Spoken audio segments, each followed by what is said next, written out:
Hey there, it's Robin Nolan, and in this video I want to show you some cool Gypsy Jazz style arpeggios that you can play over dominant 7th chords. And in this instance we're going to apply them to the tune Sweet Georgia Brown, which has got loads of dominant 7th chords. So I'll play the arpeggio etude that I've written and then I'll break it down for you. Here we go. 1, 2, 3, 4.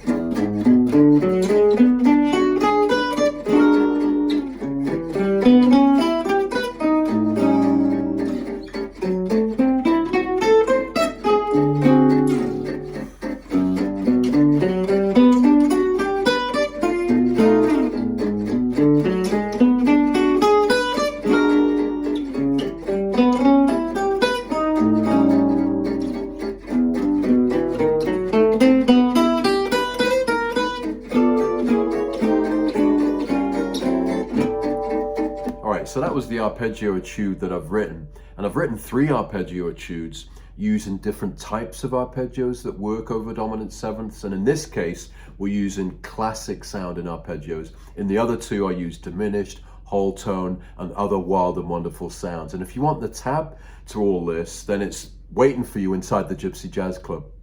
And if you're a Gypsy Jazz Club member, just go to 3 arpeggio etudes on Sweet Georgia Brown in the Live with Robin area, and you can see the whole glorious course. But for now, let's learn these arpeggios that you just heard then, and I'll show you why they're working. So Sweet Georgia Brown, we've got right E7 for 4 bars, then we've got A7 for 4 bars, then we've got D7 for 4 bars, resting on G, the home key. And this can be challenging, you know, when we're playing quite a few bars over these big dominant 7th chords. It's often a little bit challenging to kind of get creative and sound flowing on these chords. So these arpeggios will give you a real kind of structure and backbone that you can really lock onto. So for the E7, let's look at this arpeggio. We're going to go through note by note, okay? So E7, we're going to go.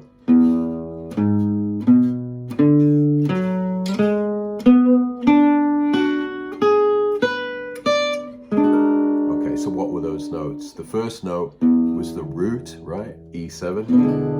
Then we go to the 3rd, which is on the 4th fret, the G sharp. Then with the pinky, we go to the 5th, which is the B, right? So then the next note is the 7th, the D, right? Then with our first finger, we catch the 9th, the F sharp, right? So far you've got, right? Then we slide up to the G sharp, so.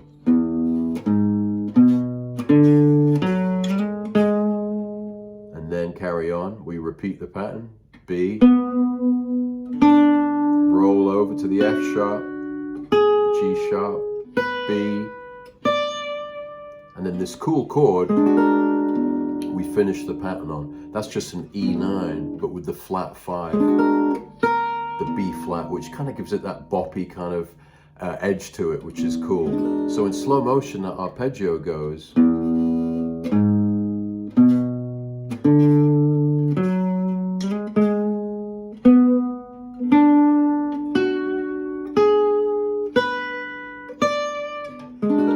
Right, root, 3rd, 5th, 7th, 9th, 3rd, 5th, 7th, 9th, 3rd, 5th, 7th, flat 5.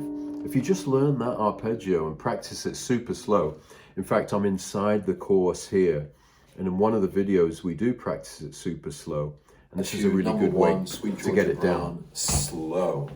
I'll play it along super slow. It's really important to absorb this stuff slow. 2, 3. Now you know what I'm playing.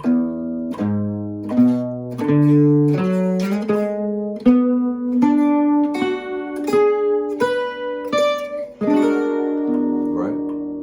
So there it is, super slow. When we go to the A7, we're going to use a different arpeggio starting on the 3rd, and it sounds like this. So we're over, right, A7, hear that sound? And then we got,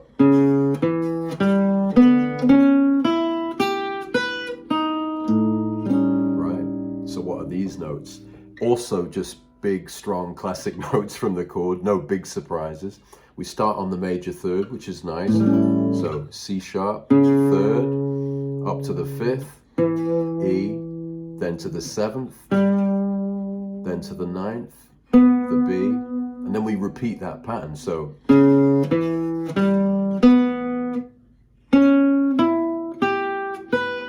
right, it's a really useful pattern.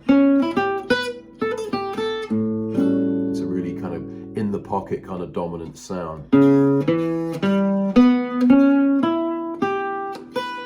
Right?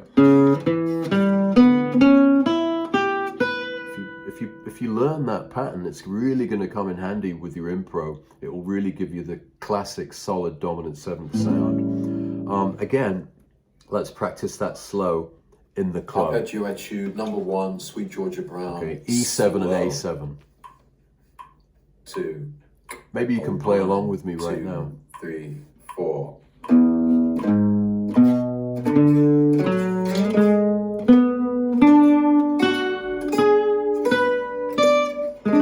Now to the A7, starting on the third.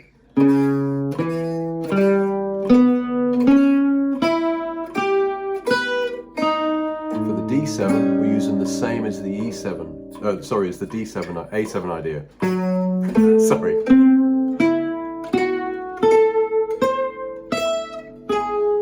See that? So for the A7 we went,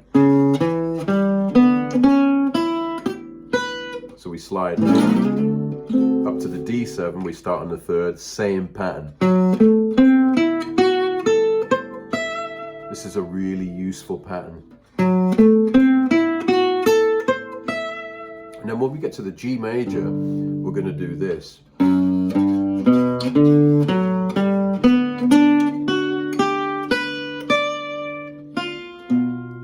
Which is just approaching the root by a semitone. Then doing the arpeggio, G major. Third, fifth, then repeat. Third, fifth, repeat. So for the major sound, this is really cool. So and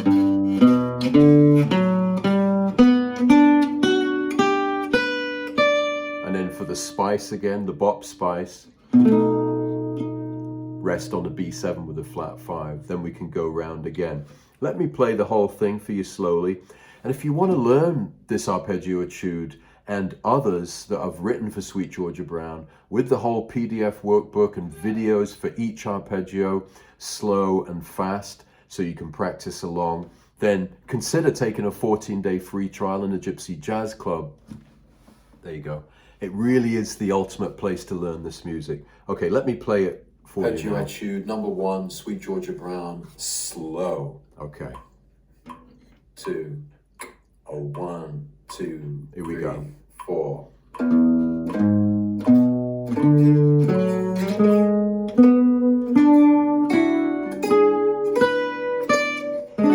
Here we go to the A7, starting on the third.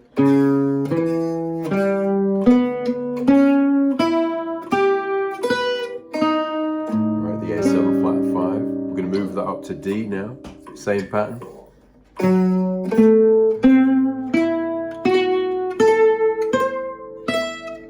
D7 with a flat 5. Now we're at G major, remember? Just this pattern. Repeat. Repeat.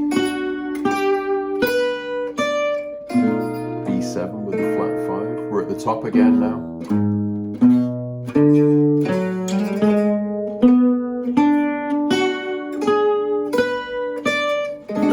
Right, back to the A7 with this pattern.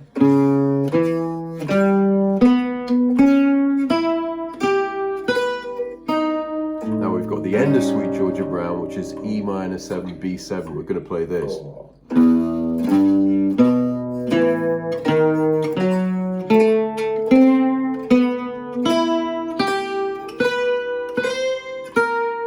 And just descending with the chords for the last bit.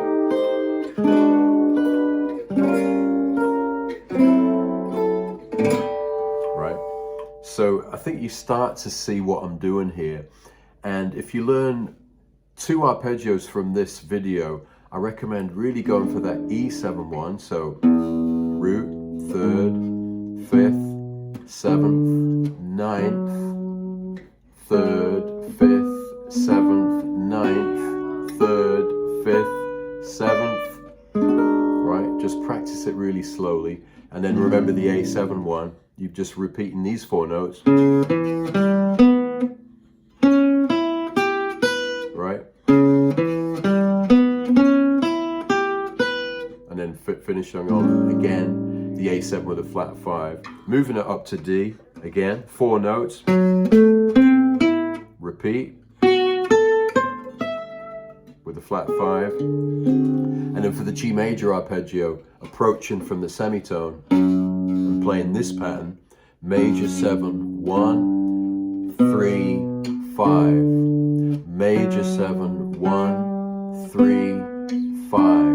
Repeat, major 7, 1, 3, 5. Right, and then back to the B7. So that's just a little taste. Let me play it a little bit faster for you now, so you can kind of hear it in the context of Sweet Georgia Brown. And let's do this. 1, 2, 3, 4. A7, D7, G major. Sorry.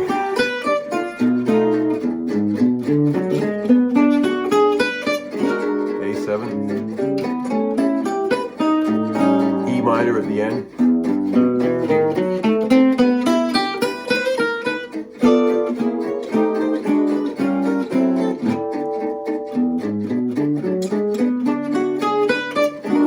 Great to practice this way of playing, just in the kind of, it's not really fancy, but it just kind of gives you the building blocks, the good notes that you can use when you're being creative. Second half, A7,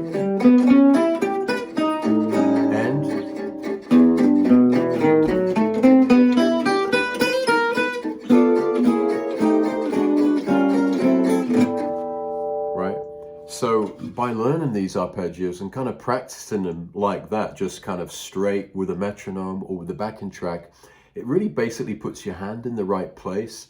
So when you are improvising in real life, in a jam session or whatever, at least your hand kind of recognizes the good places to go and the good notes. And those arpeggios will give you a real kind of it'll open the fretboard up to give you the good notes for you. And then when you're improvising, obviously you're not going to go, but you're going to go like, you're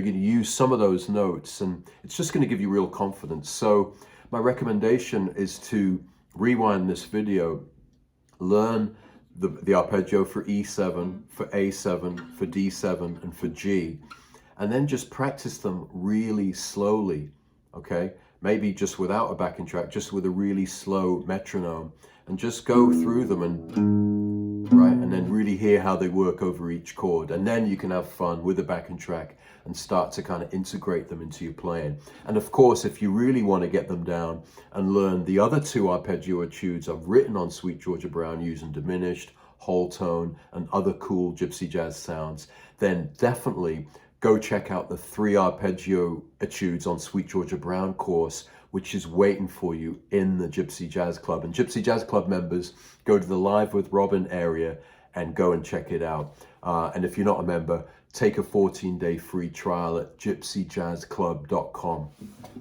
We'd love to welcome you to the club, and it's a great place to learn this music.